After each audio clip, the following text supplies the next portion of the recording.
እና ይሄን ሁሉ የያዘ ህዝብ ያልቅለታል ይጠፋል ብሎ የሚያስብ ካለ አዝናለሁኝ። በዚህ አጋጣሚ የዚህ አይነት ስሜት ካለው መመክረው መመሰለ መልካሙን ቢያስብ ጥሩ ነው። እድሜ ይስጠውና ብዙ ዓመት ይቆይ። እድሜ ያርዝሞ እስራኤል አምላክ ያያል።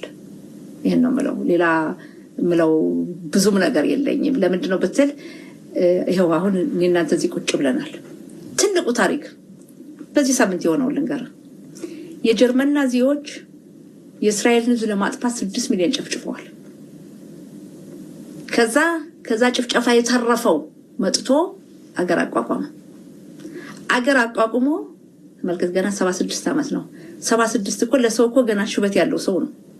የሚሰራ የሚንቀሳቀስ ነው። ይቅር ለሀገር ያን የፈጸመች ጀርመን ራሷን ከጠላት ለመከላከል በቢሊዮን የሚቆጠር ዶላር አውጥታ ከትላንት ወዲያ ከእስራኤል የጦር መሳሪያ ገዛች።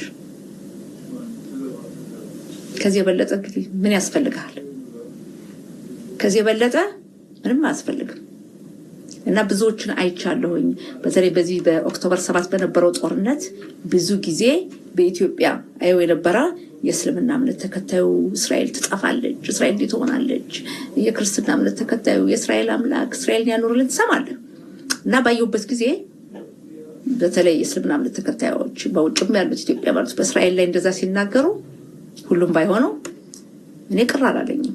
ለምን ነው ቅር ያላለኝ ብትል በእስራኤል ላይ ምን ያመጣሉ? ምንድነው የሚያመጡት ጉዳት? እስኪ ንገረኝ። ኢትዮጵያ ሆነው እንደዛ ነው፣ ውጭ ሆናሉ ምንም ነገር። እስራኤል ነው ትኖራለች፣ እስራኤል ነው ትቀጥላለች። ያዘንኩት ለማን መሰለህ? ለኢትዮጵያ ነው ያዘንኩት። ለምን በላይ በኢትዮጵያ ያዘንኩት በአሁኑ ሰዓት በብሔረሰብ ያለው ግጭት አልበቃ ብሎ የሃይማኖትን ከጨመሩበት ያቺ ትልቅ ሀገር በአፍሪካ የምትደነቀው በቀኝ ግዛት ያልተገዛችው ትልቋ ምልክት የሆነችውን ሀገር ምን ያረጋታል እያሰብኩ። ስለ እስራኤል መናገር ስለ ሃይማኖት መናገር ነው እንዴ? አይደለም። ለዛ እኮ ነው፣ ለዛ ነው የምለው። ስለዚህ በዛ ምክንያት እንግዲህ የእስልምና እምነት ተከታዩ ስለ እስራኤል ከተናገረ እሺ፣ አየው ይሄን ነገር ጠለቅ ብሎ አውቀው የሚናገረው ከሃይማኖት ጋር አያይዞ ነው።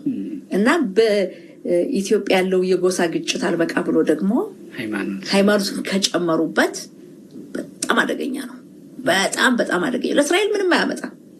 እሷ ተፈጽመዋለች ለሚባለው ፍልስጤም፣ ጋዛ የሚነሱ ነገሮች አሉ። ይሄ ከበባ ነው፣ ዘር ማጥፋት ነው። እሷ ላይ የሆነባትን ያን ማስታወሻ እንዲህ ልጠፋ ነበረ ብለው ተሰብስበው እስራኤል